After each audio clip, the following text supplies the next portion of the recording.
কি দোষ করলো, বড় এই পাতা দিয়া কেন গরম জল করা হয়, এই কথাতে কোনো মৌলবি কয় না।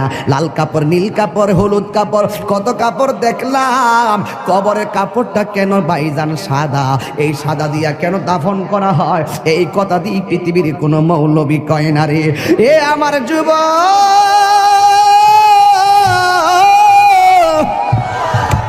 কি দিয়া বুঝাবো কবরটা কেমন ডেঞ্জারাস, কি দিয়া বুঝাবো মরণটা কত কঠিন, কি দিয়া বুঝাবো তাহিরের একটা দিন চলে যাওয়া মানে হলো আমার জীবন থেকে চিরদিনের জন্য দিনটা চলে গেছে। কোটি টাকা দিয়েও এই ঘন্টার সময়টা আনতে পারতাম না।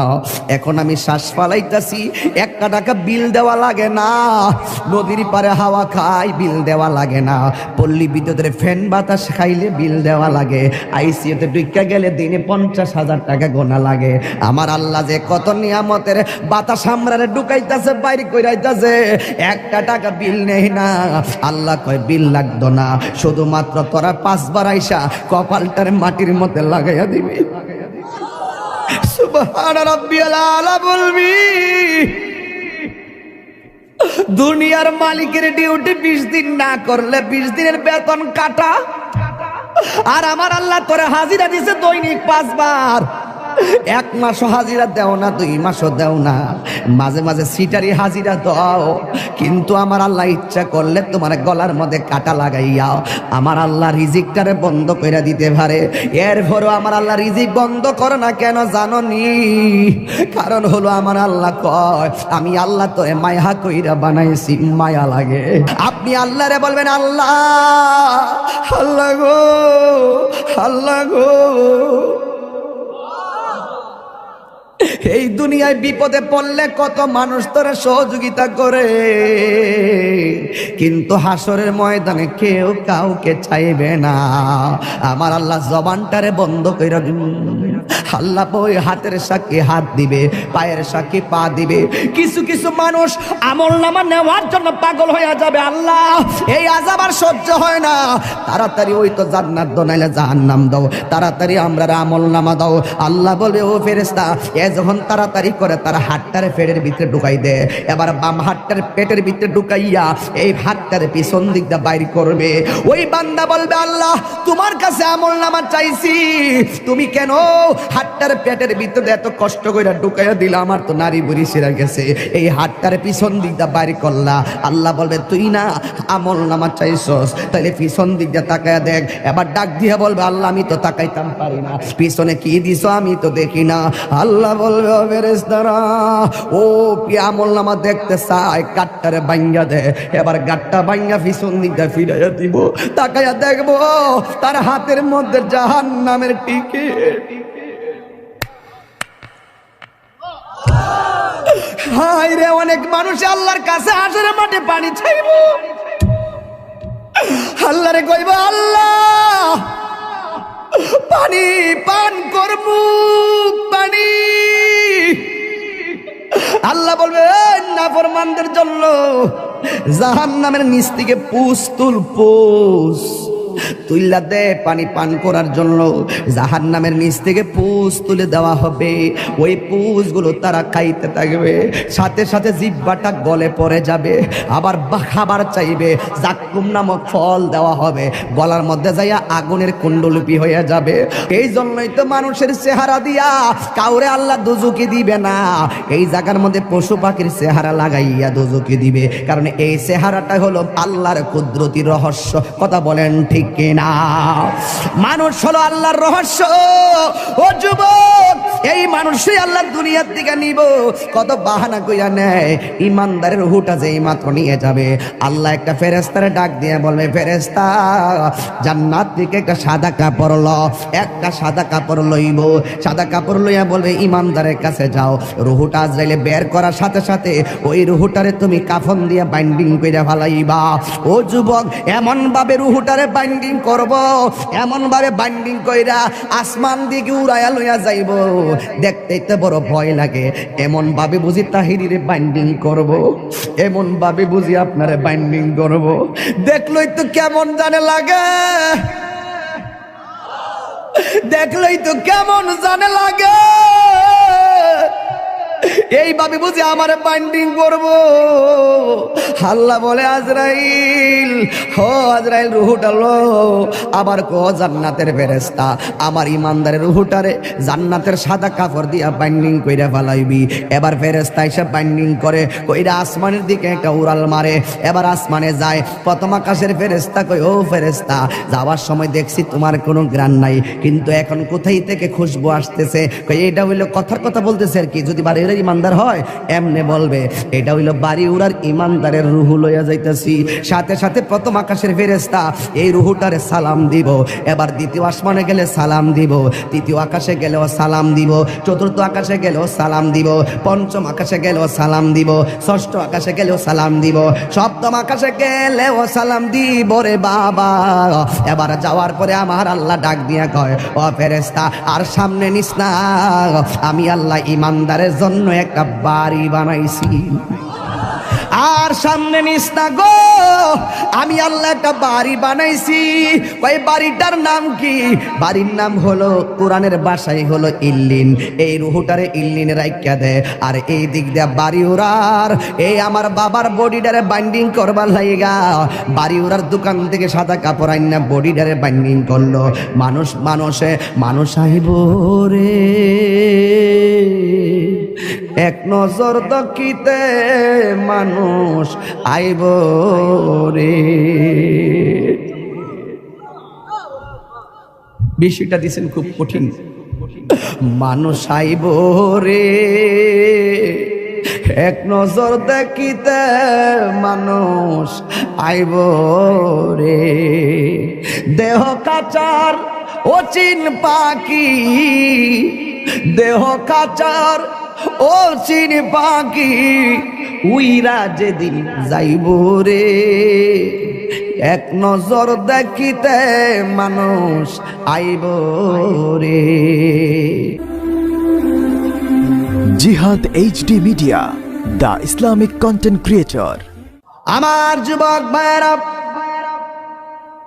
আমার মুরব্বী বাবাজিরা, আমি দেখতেছি অনেকে নগদ 1000 টাকা দিতেছে, অনেকে 500 টাকা দিতেছে, 100 টাকা দিতেছে, অনেকে 10 টাকা দিতেছে। আল্লাহ, এই মাহফিলে হাজার হাজার মানুষ যারা এই মাদ্রাসার জন্য টাকা দিয়ে দিতেছে, টাকা দেওয়ার প্রতিযোগিতায় মাঠে নেমে গেছে। আল্লাহ মেহেরবানি করে তুমি সবার দান গুলাকে তোমার দরবারে কবুল আর মঞ্জুর করে নাও। জোরে জোরে বলো না আমিন। আমার যুবক ভাইরা, এরপরে যদি কেউ দিলটা নরম করে মাহফিলের জন্য মাঝে মাঝে 10,000 5,000 টাকা দিতে চান, আমার একটু মেহেরবানি করে বলবেন, আমি ওয়াজের মাঝখানে সবাই নিয়ে আপনার জন্য দোয়া করে দিয়ে যাব।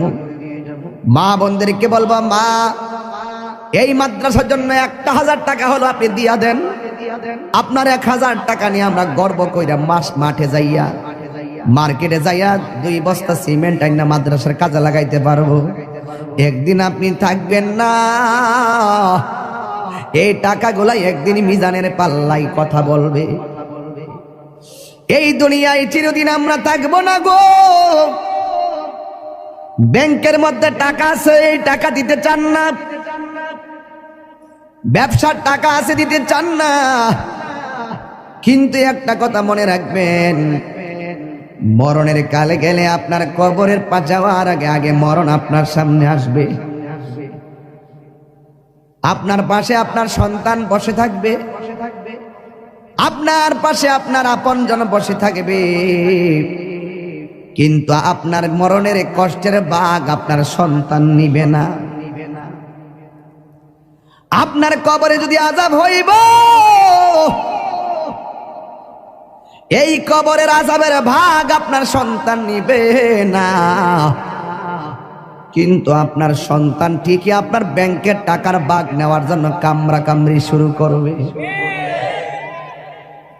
আপনার সন্তান জমিনের ভাগ নেওয়ার জন্য পাগল হয়ে যাবে, কিন্তু আপনার কবরের ভাগ আপনার সন্তান নিবে না। এই জন্য আল্লাহ রাব্বুল আলামিন বলেছেন, মিনহা খলাকনাকুম ওয়া ফিহা নুঈদুকুম ওয়া মিনহা নুখরিজুকুম তারাতান উখরা। এই তো আমি পেয়ে গেলাম, দেখছেন ওয়াজের ভিতরে উত্তরপাড়া সিদ্দিক মিয়া মাছ ব্যাপারী, তিনি দিয়া দিলেন মাদ্রাসার জন্য ৫,০০০ টাকা। এই ৫,০০০ টাকা আমার কাছে ৫ কোটি টাকা মনে হয়।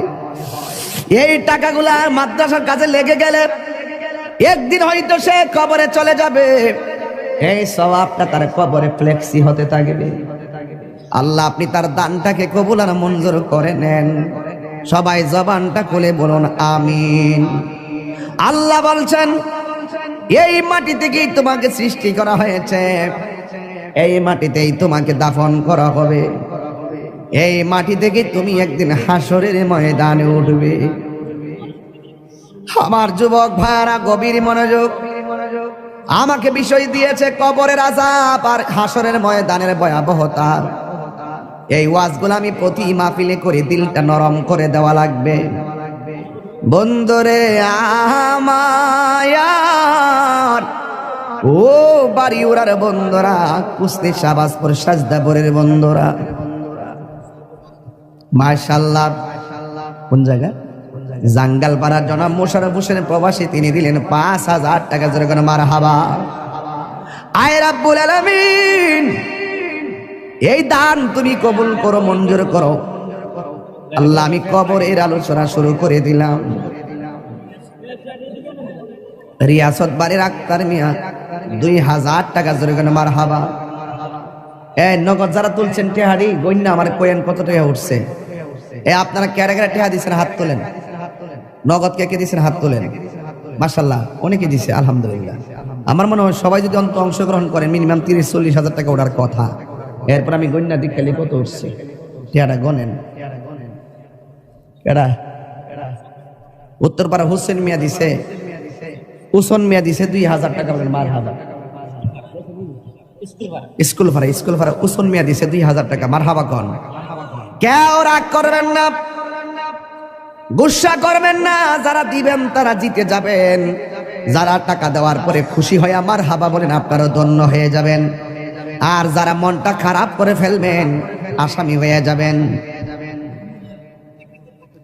জনাব মোহাম্মদ রুমুজ আলী দিছেন ১,০০০ টাকা।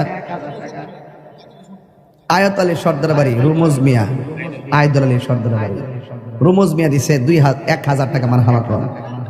আচ্ছা এখন যারা টাকা দিব আপনারা লিখকে ফেলাইবেন, পরে আমার কাগজটা দিয়েন, আমি একবারে লাস্টে কয়ে দেব ইনশাল্লাহ। হ্যাঁ, আমি ওয়াজটা শুরু ঢুকে গেছি তো, এখন মনটা গেছে এইদিকে। হ্যাঁ, আর বাকি যা দিবেন আমার কাছে লিখকে দিয়ে দিলে আমি ইনশাল্লাহ ঘোষণা করে দিব। আর সবাই আজকে আমরা দোয়া করে যাবো। রাজি আছি নিবাজান? আপনারা এখন বাড়ি উড়ার মানুষ, দিলটা নরম করে কন, আমাদের আসল বাড়ি কি বিল্ডিং না কবর? এই আওয়াজে মানি না, জোরে জোরে বলো বিল্ডিং না কবর? বন্ধুরে টান দেন, বন্ধুরে আমার, ও আমার যুবক ভাইয়েরা, আসল ঘরের নাম হলো কবর। এই কবরটাতে যাব, যাওয়ার আগে তো আমাদের কাছে আজরাইল আসবে। আজরাইল দেখলে তোমার কেমন লাগবে জানোনি? আমি আপনাদের কাছে জানতাম চাই, বাড়িওরা গ্রামের মধ্যে আজরাইল আইসিনি? কথা কোন আইসিনি? দাদারে লয়া গেছে আজরাইল আইসা, দাদিরে নিয়ে গেছে আজরাইল আইসা, আমারও নিয়ে যাইব আজরাইল আইসা। আমার নবী বলে আজরাইল বড় ভয়ঙ্কর জিনিস। এই আজরাইলের চেহারাটা দেখলে অনেক মানুষের হাড্ডিগুলা খুলে যাবে। আজরাইলের চেহারা দেখলে অনেকের রগগুলা টাস টাস করে ছিঁড়ে যাবে। আজরাইলের চেহারা দেখলে অনেকের হাড্ডিগুলা চুরমার হয়ে যাবে। এই মুহূর্তে যদি বাড়িওরা আইল্যান্ডের মধ্যে মোটর সাইকেল একটা উল্টায় পইরা যায়, পা ভাঙ্গা যায়, এক্সরে মেশিন দিয়ে ট্রাই করে কেমন ভাবে ভাঙছে। এই দুনিয়ার ভাঙ্গার মধ্যে পরীক্ষা করে দেখে কেমনে পাটা ভাঙছে। কিন্তু আজরাইলের থাবাই যে তোমার হাড্ডি চুরমার হয়ে যাবে, এটা ধরার মতন কোনো মেশিন এখন আবিষ্কার হয় নাই, যেমন ভাবে হায়াত কিনার ফ্যাক্টরি এখনো আবিষ্কার হয় নাই। কথা বলেন ঠিক কিনা? আমার যুবক ভাইয়েরা, আমার নবী বলেন আজরাইল দেখলে বেঈমানগুলো এমন পাগল হয়ে যাবে, তার পাশে তার সন্তান বসে থাকবে, তার পাশে তার আপনজন বসে থাকবে, কিন্তু তার কষ্টের ভাগ তার স্ত্রীও নিবে না, তার কষ্টের ভাগ তার আম্মাও নিবে না। এই জন্যই তো আমার নবী বলেছেন পৃথিবীর মধ্যে মানুষের দুইটা সিস্টেম, একটা হলো বেঈমানের জিন্দেগি, আর একটা হলো ইমানদারের জিন্দেগি। বেঈমানের জিন্দেগি করলে আজরাইলে তাবা খাইয়া রক্তগুলা পানি পানি হইয়া যাইব, পানি পানি হইয়া যাইব, মনের দুঃখ বলার কোনো জায়গা থাকবে না। কিন্তু যদি ইমানদার হতে পারো, ইমানদার হইলে তোমার কাছে আজরাইল আসবে, আয়সা ঘরের দরজার মধ্যে আজরাইলে তোমার সালাম দিব, জোরে জোরে কি আল্লাহু আকবার বলা যাবে না?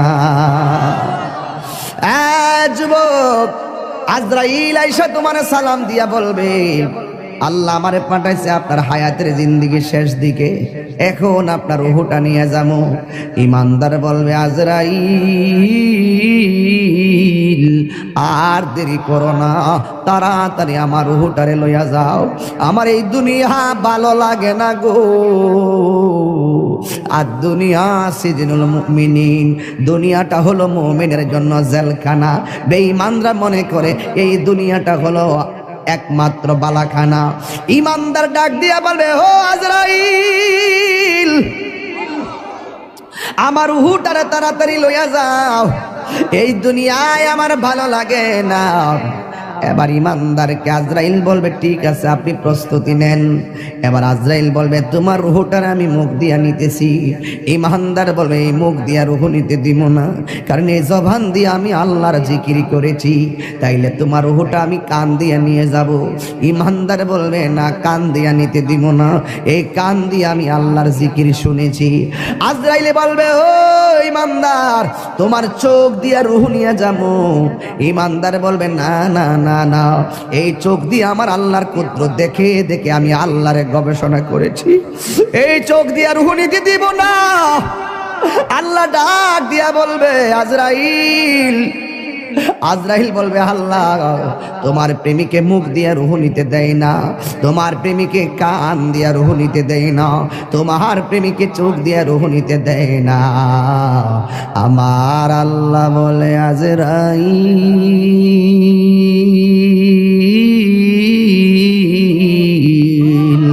ও আজরাইল আমার বন্ধুরের রূহটা যদি নিবা, আমার ইমানদার বান্দার রূহ যদি নিবা, তাইলে তোমার হাতের তালুর মধ্যে আমি আল্লাহর নামটা লেখো, আমি আল্লাহর নামটা লেখো, হাতের মধ্যে আল্লাহর নামটা লিখবো। আল্লাহর নামটা কেমন জানেননি? কয় আল্লাহর নামটা আল্লাহু লা ইলাহা ইল্লা হুয়াল হাইয়ুল কাইয়ুম। এরপর আল্লাহর শব্দটার হামজাটা বাদ দিয়া দেন, তাকে লিল্লাহি মা ফিস সামাওয়াতি ওয়াল আরদি, লাহু লিল্লাহ শব্দের লাম বাদ দিয়া দেন, তাকে লাহু মুলকু সামাওয়াতি ওয়াল আরদি, লাহু শব্দের লাম বাদ দিয়া দেন, তাকে শুধুমাত্র হুয়াল্লাহুল্লাযী লা ইলাহা ইল্লা হু। এই জন্য আল্লাহর নামটা হলো আমার আল্লাহর ইসমে জাতের নাম। কথা বলেন ঠিক না? अल्लाह अल्लाह क्या मुबारक नाम है, अल्लाह अल्लाह आशिकों का काम है। मकान चुश्ती नमाजी पंज़गाना फवाइलुल लिल मुसल्लिन अल्लज़ीना। जोरे जोरे के अल्लाह আকবার বলা যাবে না। আমার যুবক,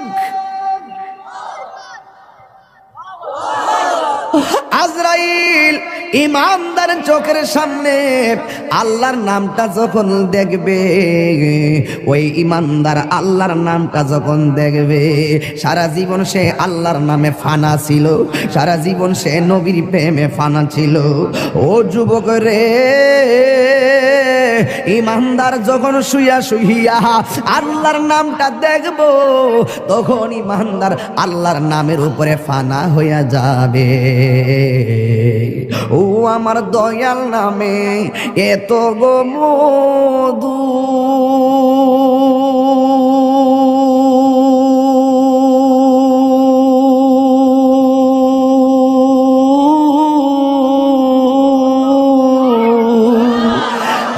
আমরা রে কয়রাছে এ জাদু গো,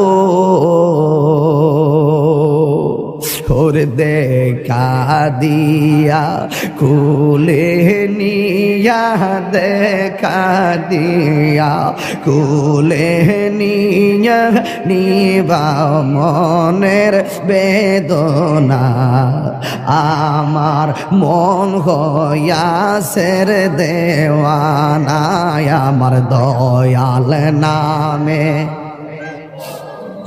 দয়াল নামে এত মধু খাইলে মধু ফুরায় না, আমার মন গয়াসের দেওয়াল। আরে তোমার পাইবার হাসি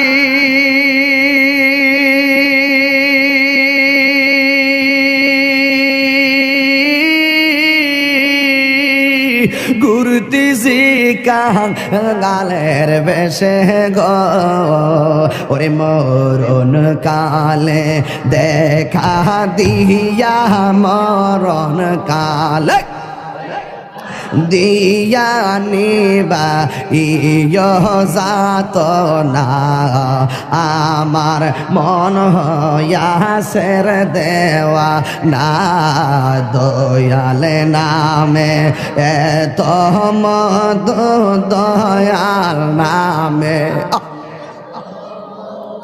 খাইলে মধু ফুরায় না, আমার মন হইয়াছের দেওয়া না, আমার মন হইয়াছের দেওয়া না।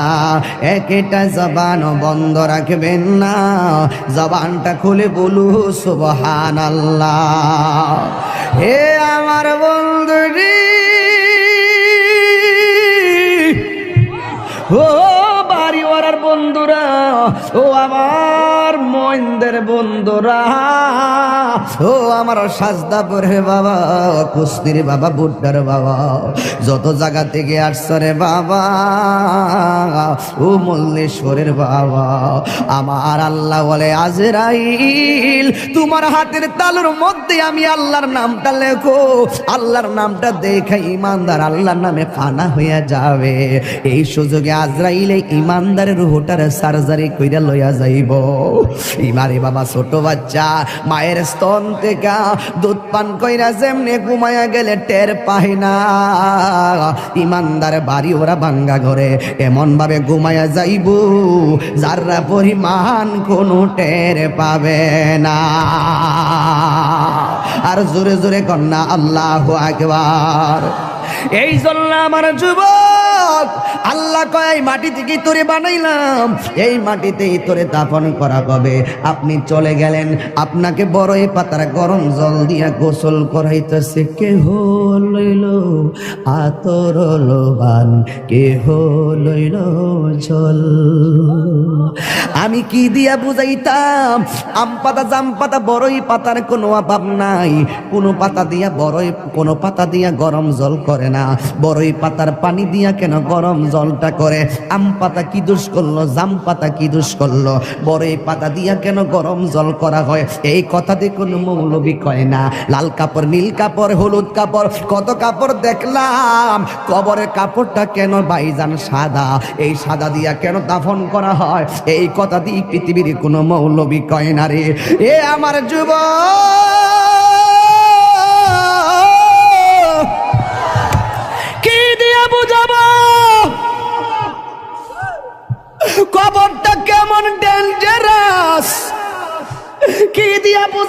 মরণটা কত কঠিন কি দিয়া বুঝাবো। তাহিরের যে একটা দিন চলে যাওয়া মানে হলো আমার জীবন থেকে চিরদিনের জন্য দিনটা চলে গেছে। কোটি টাকা দিয়েও এই ঘন্টার সময়টা আনতে পারতাম না। এখন আমি শ্বাস ফালাইতাছি, 1 টাকা বিল দেওয়া লাগে না। নদীর পারে হাওয়া খাই, বিল দেওয়া লাগে না। পল্লী বিদ্যুতের ফ্যান বাতাস খাইলে বিল দেওয়া লাগে।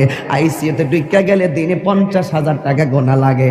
আমার আল্লাহ যে কত নিয়ামতের বাতাস আমরা ঢুকাইতেছে, বাইরে কইরাইতেছে, 1 টাকা বিল নেই না। আল্লাহ কয় বিল লাগতো না, শুধুমাত্র তোরা 5 বার আইসা কপালটার মাটির মধ্যে লাগাইয়া দিবি। সুবহান রাব্বিয়াল আলা বলবি। দুনিয়ার মালিকের ডিউটি 20 দিন না করলে 20 দিনের বেতন কাটা। আর আমার আল্লাহ তোরে হাজিরা দিছে দৈনিক 5 বার।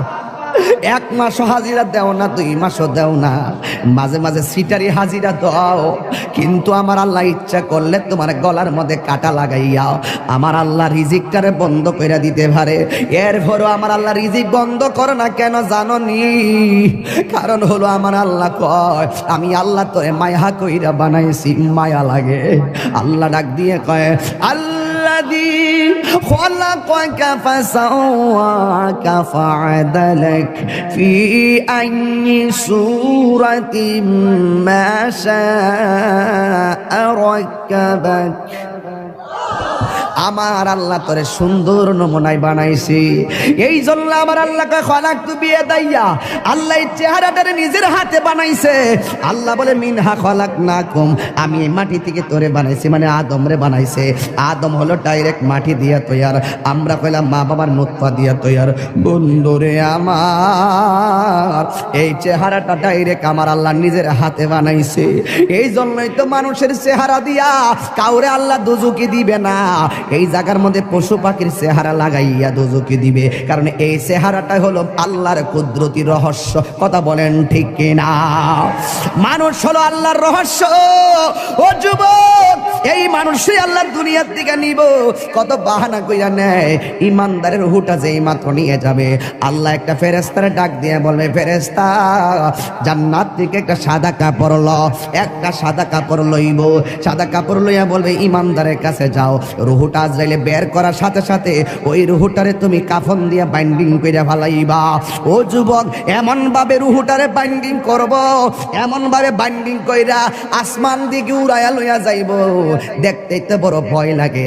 এমন ভাবে বুঝি তাহিরিরে বাইন্ডিং করব, এমন ভাবে বুঝি আপনারে বাইন্ডিং করব, দেখলই তো কেমন জানে লাগে, দেখলই তো কেমন জানে লাগে। এইভাবে বুঝি আমার বাইন্ডিং করবো। আল্লাহ বলে আজরাইল, ও আজরাইল রুহুটা লো। আবার কো জান্নাতের ফেরেশতা আমার ইমানদারের রুহুটারে জান্নাতের সাদা কাপড় দিয়া বাইন্ডিং কইরা ফেলাইবি। এবার ফেরেশতা এসে বাইন্ডিং করে কইরা আসমানের দিকে একটা উড়াল মারে। এবার আসমানে যায়। প্রথম আকাশের ফেরেশতা কই, ও ফেরেশতা যাওয়ার সময় দেখছি তোমার কোনো গ্রাণ নাই, কিন্তু এখন কোথায় থেকে খুশবু আসতেছে। কই এটা হইলো কথার কথা বলতেছে আর কি, যদি বাড়ি ইমানদার হয় এমনে বলবে এটা হইলো বাড়ি উড়ার ইমানদারের রুহু লইয়া যাইতাছি। সাথে সাথে প্রথম আকাশের ফেরেশতা এই রুহুটারে সালাম দিব। এবার দ্বিতীয় আসমানে গেলে সালাম দিব, তৃতীয় আকাশে গেলেও সালাম দিব, চতুর্থ আকাশে গেলেও সালাম দিব, পঞ্চম আকাশে গেলেও সালাম দিব, ষষ্ঠ আকাশে গেলেও সালাম দিব, সপ্তম আকাশে গেলেও সালাম দিব রে বাবা। এবার যাওয়ার পরে আমার আল্লাহ ডাক দিয়া কয়, ও ফেরেশতা আর সামনে নিস না, আমি আল্লাহ ইমানদারের জন্য একটা বাড়ি বানাইছি। আর সামনে নিস না গো, আমি আল্লাহ একটা বাড়ি বানাইছি। ওই বাড়িটার নাম কি? বাড়ির নাম হলো কোরআনের ভাষায় হলো ইল্লিন। এই রুহুটারে ইল্লিনে রাইখা দে। আর এই দিক দিয়া বাড়ি উড়ার এই আমার বাবার বডিটারে বাইন্ডিং করবার লাইগা বাড়ি উড়ার দোকান থেকে সাদা কাপড় আইনা বডিটারে বাইন্ডিং করলো। মানুষ আইব রে এক নজর দকিতে, মানুষ আইব রে। বিষয়টা দিছেন খুব কঠিন।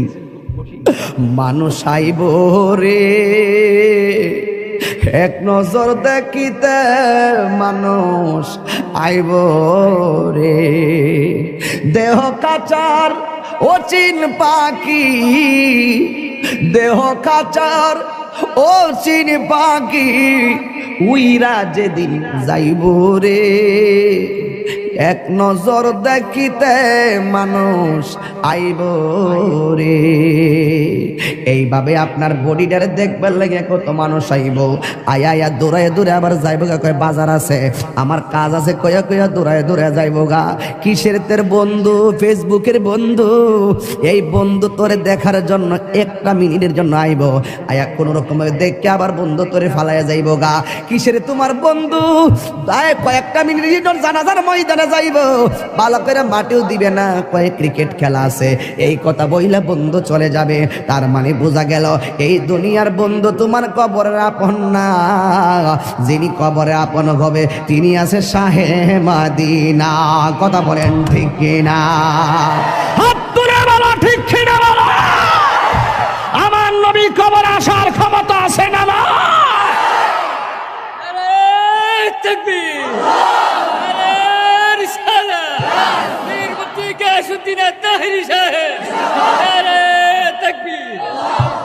আল্লাহু আকবার বলেন। এবার ইমানদারের রুহু হলো ইল্লিনে, বডি হলো বাড়িউরা। ইমানদারের রুহুরে বাইন্ডিং করে লইয়া গেছে জান্নাতের কাপড় দিয়ে আমার আল্লাহ, আর ই বাড়িউরার ইমানদারের বডিটারে বাইন্ডিং করবার লাগে বাড়িউরার কাপড় আইনা কবর লয়ে যেতেছে। আল্লাহ ডাক দিকে, এই ফেরেশতা, আমার প্রেমিক যাইতেছে ঘরে, যায়া রুহুটা নিয়ে তার ভিতরে ঢুকাই দিয়া। কবরে তো দুইজন ফেরেশতা আইবা, আমি তো তিনজন আইব। ওই একজন আয়া রুহু দিয়ে যাইব গা, দুইজন আয়া প্রশ্ন করবো, জোরে কর না সুবহানাল্লাহ। সপ্তাহ কোন দেখতো না। এবার ওই কবরের ভিতরে ইমানদারের প্রশ্ন করব তিনটা। কয়টা? রাসূল বলেন, মৃত্যু যেমন সুখ, মৃত্যু যেমন দুঃখ, কবর তেমন দুঃখ, কবর তেমন সুখ, হাসর তেমন সুখ, হাসর তেমন দুঃখ। দুঃখের রাস্তা, সুখের রাস্তা, আমরা চাইব কোন রাস্তা? তো সুখের রাস্তা চাইলে তো সুখের কাজ করা লাগবে। কারো কারো জীবনে দুঃখগুলি সুখ হয় না, আহমদ সে সুখের, নূর নবী সে সুখের আলোকিত আয়না। তার রঙে রঙিন হলে দুঃখগুলি আর দুঃখ রয় না। সবার জীবনে আল্লাহুম্মা সাল্লি মাওলানা মুহাম্মদ ওয়া আলা আলি সাইয়্যিদিনা।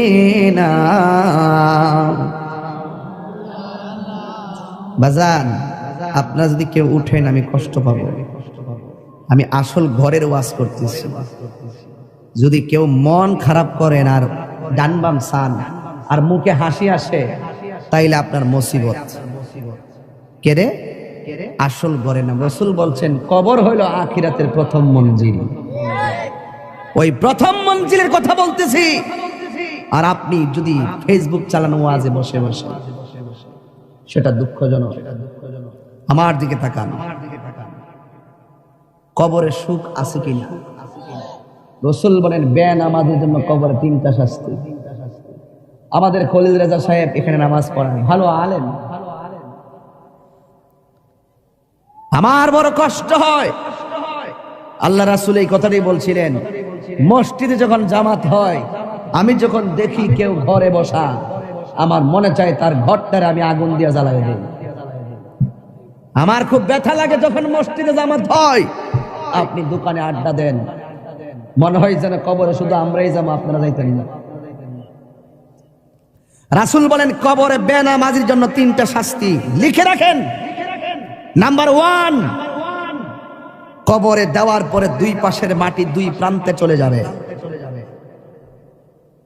এই ছেলে, এই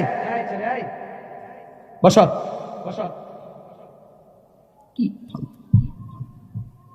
এই ছেলেরা, কবরে বেনামাজের জন্য কয়টা শাস্তি বলছি? আজকে থেকে পরিপূর্ণ মাদ্রাসা থেকে একটা হেদায়েতের বার্তা নিয়ে যাও। কয়টা শাস্তি বলছি ভাই? নাম্বার 1, কবরে লাশ দেওয়ার পরে দুই পাশের মাটি দুই প্রান্তে চলে যাবে। বলবেন এটা কিভাবে সম্ভব? দুই প্রান্তের মাটি দুই প্রান্তে যাবে কিভাবে? আজরাইলে কত বড় জানেন? যার মাথায় 7 সমুদ্র 13 নদীর পানি দিলেও 1 ফোঁটা পানি জমিনে পড়বে না। যার এক মুষ্টি মাটি সমান সমান 70 মণ। এক মুষ্টি মাটি আদম রে যে বানাইছিল, এক মুষ্টি উড়ে আইসা এক মুষ্টি মাটি সমান সমান 40 মতান্তরে 70 মণ। তাহলে উনি কত বড় দেহের অধিকারী? এই এত বড় আজরাইল আপনার ছোট্ট ঘরের রুমের ভিতরে ঢুকছে কেমনি? এটা যেমনি সম্ভব, হিটাও সম্ভব। কথা বলেন। দুই প্রান্তে চলে যাবে। বেনামাজির জন্য কবরে 3টা শাস্তির একটা শাস্তি হলো দুই পাশের মাটিগুলো এসে তোমাকে এমন জোরে চাপা দিবে, ডান পাশের হাড্ডিগুলো বাম পাশের ভিতরে ঢুকে যাবে। বাম পাশের হাড্ডিগুলো ডান পাশের ভিতরে ঢুকে যাবে। রাসূল কি বার্তা দিয়েছে শুনেন। আল্লাহর হাবিব বলছেন ওই সময় সে একটা চিৎকার যে দিবে, এই কান্নার আওয়াজ যদি তার পরিবার পরিজন দুনিয়ার মানুষ শুনতো, তাহলে ওই মানুষটার কানের পর্দা ফেটে সাথে সাথে মারা যেত। আল্লাহ! বিকট আওয়াজ হবে।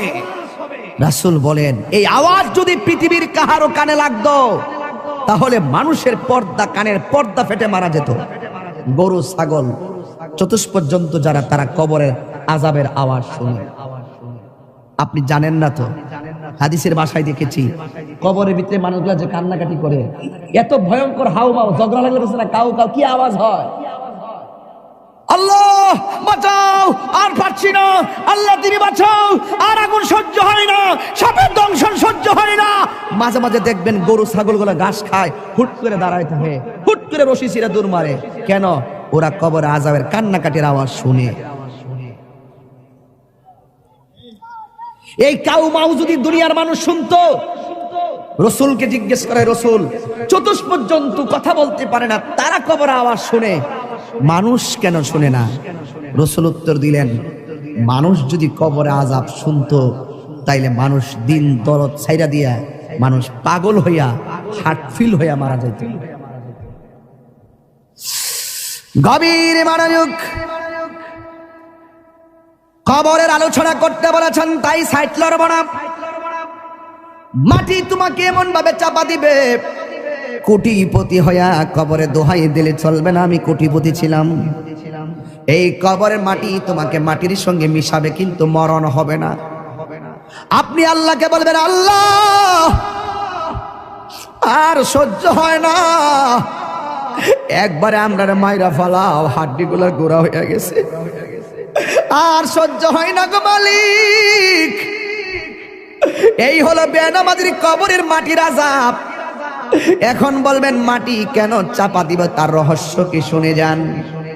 এই মাটির উপরে চইলা আল্লাহ কয়, মিনহা খলাকনাকুম, এই মাটি দিয়ে তোমাকে সৃজন করা হয়েছে, ওয়া ফিহা নুঈদুকুম, এই মাটিতেই তোমাকে দাফন করা হবে। মাটি কেন চাপা দিবে জানোনি? এই মাটির উপরে চলে চলে তুমি আল্লাহর সঙ্গে নাফরমানি করেছো, এই জন্য মাটি তোমাকে চাপা দিয়ে মাটি প্রতিশোধ নিবে। এই জন্য যুবক, রাত্রে গুনাহ করতে গেলে খেয়াল কইরো কবর আযাবের কথা, উপেনে গুনাহ করতে গেলে আল্লাহর কথা চিন্তা কইরো। কেউ জানে না, একজন জানে সব কথা, জবানটা খুলে বলুন তিনি কে? বেনামাজির জন্য প্রথম শাস্তি হলো কবরের মাটির চাপ। এখন বলবেন হুজুর 2 নম্বর শাস্তি কি? 2 নম্বর শাস্তি হলো কবরে দেওয়ার পরে জাহান্নামের আগুনের একটা উত্তাপ দেওয়া হবে। এই উত্তাপটা দুনিয়ার আগুনের 70 গুণ বেশি তাপ হবে। আল্লাহরে বলবো, আল্লাহ আর সহ্য হয় না, বাঁচাও। কিন্তু ওই জায়গার মধ্যে আগুন নিভাবার কোনো ফায়ার সার্ভিস নাই। এই মুহূর্তে তাহিরের উপরে যদি আক্রমণ আসে, কিছু লোক হলেও আপনারা আমার পক্ষে কথা বলবেন। খলিল সাহেবের উপরে আক্রমণ আসলে কিছু লোক হলেও আপনারা কথা বলবেন। বাড়ি ওরা যদি একটা বংশের নাম কোনটান দিয়ে চেয়ারম্যান সাহেব, চেয়ারম্যান সাহেবের বাড়িতে যদি আগুন লাগে বা আমার বাড়িতে আগুন লাগলে পাশের বাড়ির মানুষকে আগুন নিভাতে যাবে না ভাই? যাবে না? যাবে না? আমার বাড়িতে আগুন লাগলে পাশের বাড়ির মানুষ আগুন নিভাতে যাবে, কিন্তু ঘরের পাশে কবরে আগুন দাউ দাউ করে জ্বলতেছে, আগুন নিভাইবার কোনো ব্যবস্থা আসেনি রে বাবা। এই জন্য বেনামাজির কবরে আগুন ধরে দিবে, অবস্থা ভয়াবহ হবে। 3 নম্বর বেনামাজির কবরে 3 নম্বর শাস্তি হলো, বেনামাজির কবরে একটা সাপ ঢুকবে, যেই সাপের দাঁতগুলো হবে 70 গজ লম্বা, চোখগুলো হবে দুনিয়ার আগুনের চাইতে 70 গুণ লাল। ওই সাপটার মাথায় থাকবে মহিলাদের চুলের গোছার মতন চুল। ওই সাপের গায়ের মধ্যে দুর্গন্ধ থাকবে। আমরা একটা সাপের দুর্গন্ধ সহ্য করতে পারি না, নাকে ধরে যায়, লাশের গন্ধ সহ্য করতে পারি না, কিন্তু ওই সাপের গায়ের মধ্যে এমন দুর্গন্ধ থাকবে গো, এই সাপের দুর্গন্ধ যদি কাহারো নাকের মধ্যে লাগতো, ওই মানুষটা কলেরা হইয়া সাথে সাথে মারা যাইত। এমন দুর্গন্ধ সাপ কবরে ঢুকাইয়া দেওয়া হবে। ও তাহিরি হুজুর, এই সাপটা কতটুকু লম্বা? বুখারী শরীফের হাদিস খুললা দেখেন, এই সাপের দৈর্ঘ্য হলো 450 কিলোমিটার লম্বা। এমন বিষাক্ত সাপ তোমার পায়ের মধ্যে সুবল দিবে না, তোমার কপালের মধ্যে সুবল দিবে না। কারণ মানুষের বডির ভিতরে কোন দিক দিয়ে শয়তান মানুষের ভিতরে ঢুকে জানেননি? কান দিয়া ঢুকে না, নাক দিয়া ঢুকে না, চোখ দিয়া ঢুকে না, শয়তান মানুষের ভিতরে প্রবেশ করে নাভি দিয়া, নাভি দিয়া। এই জন্য ওই শয়তানের পাল্লাই পইরা যারা নামাজ চাইরা দিছো, ওই সাপটা তোমার নাভির মধ্যে এমন জোরে 70 গজ দাঁতটা বসাইয়া দিয়া বডিটারে আলাদা কইরা 70 গজ মাটির নিচে নিয়ে ঢুকাইয়া দিবে। আপনি বলবেন আল্লাহ আর সহ্য হই না গো। ও যুবক, পায়ে হাত দিয়া বইলা যায়, নামাজ ছাড়লে আল্লাহ বড় অসন্তুষ্টি হইয়া যায়। একদম মুসা নবীর কাছে একটা মহিলা আসলেন, আয়েশা বলতেছে, মুসা নবী গো, আমি এমন গুনাহ করছি, আল্লাহর কাছে 100 বার ক্ষমা চাইলে মনে হয় কেন জানে আল্লাহ ক্ষমা করবে না। আমি এত তওবা করি, চোখের পানি ফেলায় কান্দি গো মুসা নবী। আপনারা আওয়াজ করে বলেন, মুসা নবী কি নরম নবী না গরম নবী? মুসা নবীর আয়েশা বলেন, নবী গো, আমি এমন গুনাহ করছি আমার আল্লাহ ছাড়া কেউ জানে না, কিন্তু আমি এমন ভাবি আল্লাহর কাছে ক্ষমা চাই, কিন্তু আমার আল্লাহ ক্ষমা করবে কিনা আমি জানি না। কেন জানে মনে হয় আমার আল্লাহ আমাকে ক্ষমা করবে না। এবার মুসা নবী ডাক দিয়ে কয়, ও পাগলি, তুমি কি এমন গুনাহ করছো যে এই গুনার কারণে আল্লাহর কাছে তওবা করার পরও তোমাকে তওবাটা কবুল হবে কিনা তুমি মনে করতে পারো না? এবার মহিলা ডাক দিয়ে বলে, নবী গো, আপনি তো আল্লাহর সঙ্গে কথা বলেন, আপনি আল্লাহরে যাইয়া আমার নামটা ধরে কইবেন, আমি মহিলার দোয়া আল্লাহ কবুল করছেনি, আমার গুনাহগুলো আল্লাহ মাফ করছেনি। এবার মুসা নবী ডাক দিয়ে কয়, মহিলা, তুমি কি এমন গুনাহ করছো যেই জন্য তোমার কথা আল্লাহর কাছে গিয়ে আমি তুলে ধরার জন্য বলেছ? এবার মহিলাটা ডাক দিয়ে বলে, নবী গো, আমি একটা অন্যায় করছি। কই কি অন্যায়? কই আমার বিয়ে হয় না, কিন্তু আমি একটা মানুষের সঙ্গে অবৈধ মেলামেশা করেছি, এরপরে আমি বুঝতে পারি নাই আমার পেটের মধ্যে একটা সন্তান চলে এসেছে। এখন মনে মনে ভাবলাম এই সন্তানটার আমি কি করব, কিন্তু মারার তো কোনো পদ্ধতি পাইলাম না। আমি একটা আস্তে আস্তে কোনো রকম ভাবে কাপড় চোপড় দিয়া দিয়া চলাফেরা করি, মানুষকে আমি বুঝতে দেই না যে আমি হামেলা। এই জন্য আমি কোনো রকম ভাবে চলাফেরা করি, কাপড় চোপড় পরি যেন মানুষে না বুঝে। কিন্তু আমি এমন ভাবে দিন যত বাড়তে শুরু করলো, আমার শরীরটা ভারী হইতে শুরু করলো। শেষ পর্যন্ত যখন 6-7 মাস হলো, মানুষ আমারে দইরা ফেলাইবো আমার অস্বাভাবিক অবস্থা দেখলে। এরপর আমি জঙ্গলে জঙ্গলে যায়া যায়া ঘুরছি, যেন মানুষ আমারে ধরতে না পারে। ও নবী গো, নবী গো, নবী গো, আপনি জানেননি গো, আমি যখন দেখলাম 10 মাস 10 দিন হয়ে গেল, একদিন আমার পেটের ব্যথা উঠে গেল, মনে হয়েছে যেন আমার সন্তানটা হইব। কোনো দাইমারে ডাকলে শাস্তি হইয়া যাইব, কোনো দাইমারে ডাকলে সাক্ষী হইয়া যাইব, কোনো মহিলারে ডাকলে সাক্ষী হইয়া যাইব। এখন আমি কি করব? নিজে নিজেই প্রসব করাইছি আমার সন্তান, এখন আমি কি করব? এতদিন আমি পেট গোপন করছি, এখন আমি বাচ্চাটা গোপন করব কেমনে?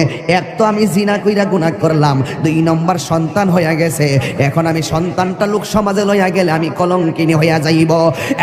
মুসা নবী, আমি কি ভয়ঙ্কর গুনাহ করছি জানেননি? আমি জঙ্গলার ভিতরে বাচ্চাটা হওয়ার পরে জিন্দা সুন্দর একটা ফুটফুটে বাচ্চা, এই বাচ্চাটার আমি গলার চিপ দিয়া মাইরা ফেলাইছি। এই জন্য আমি জিনা কইরা গুনাহ করছি, এক অপরাধ। আমার পেটের মধ্যে বাচ্চা নিছি, আরেক অপরাধ। এই বাচ্চা হওয়ার পরে আমি গলার চিপ দিয়ে মাইরা ফেলাইছি, এটা আমার অপরাধ। এবার মুসা নবী রেখা, ইয়া মুসা কালিমুল্লাহ, মাফ হইবনি গো, আমার গুনাহ মাফ হইবনি। মুসা নবী তো গরম নবী, মুসা নবী ডাক দিয়ে কম বক্তার মহিলা, যাও যাও, এখান থেকে চলে যাও, এখান থেকে চলে যাও, এখান থেকে চলে যাও। ইন দি মিন টাইমে মহিলা ডাক দিয়া কয়, মুসা নবী গো, অনেক আশা ভরসা লইয়া আপনার কাছে আসছিলাম, আপনি আমারে তাড়াইয়া দিতেছেন, কিন্তু এখন আমি কি করব? এবার মুসা নবী কয়, না না, তুমি যে অন্যায় করছো তোমার কোনো ক্ষমা হওয়ার কথা না। এই মুহূর্তে আল্লাহ ডাক দিয়ে কয়, ও মুসা রে, ও মুসা, যে অপরাধটা তুমি বড় মনে করছো, এর চাইতে আরো বড় গুনাহ আছে, তুমি